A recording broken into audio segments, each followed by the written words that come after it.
అప్పుడు ఇంటికో చెట్టు, ఇప్పుడు ఇంటికో నెట్టు. అప్పుడు ఊరికో డాక్టరు, కానీ ఇప్పుడు ఇంటికో డాక్టరు.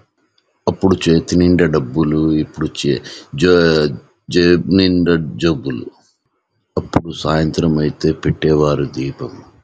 ఇప్పుడేమో సాయంత్రం కాగానే పెడతారు కార్తీక దీపం. పల్లెటూరు కన్నతల్లి ఒడి లాంటిది. మనకి హాయిగా అనిపిస్తుంది. ఈ వాతావరణము అమోఘమైనది. పలకరించే వాళ్ళు ఆప్యాయంగా పిలుస్తారు. లైఫ్‌లో ఇంతకంటే కావాల్సింది ఏమున్నది? అదే గదా అసలైన ఆనందం కదా! తన బిడ్డ కోసము సాటిస్ఫాక్షన్ అయితాడు తండ్రి. సాటిస్ఫాక్షన్ చేసేది ఒకే ఒక్క వ్యక్తి కన్న తండ్రి. జ్ఞాపకము ఎప్పుడైనా బహుళ తీయనిది. ఎదలో నుంచి ఎప్పుడూ తీయలేనిది. నిద్రపోయేటప్పుడు ఎంత ప్రశాంతంగానో, లేచేటప్పుడు గూడా అంత సంతోషంగా ఉంటే అతనికంటే పెద్ద కోటీశ్వరుడు ఎవరు లేరు.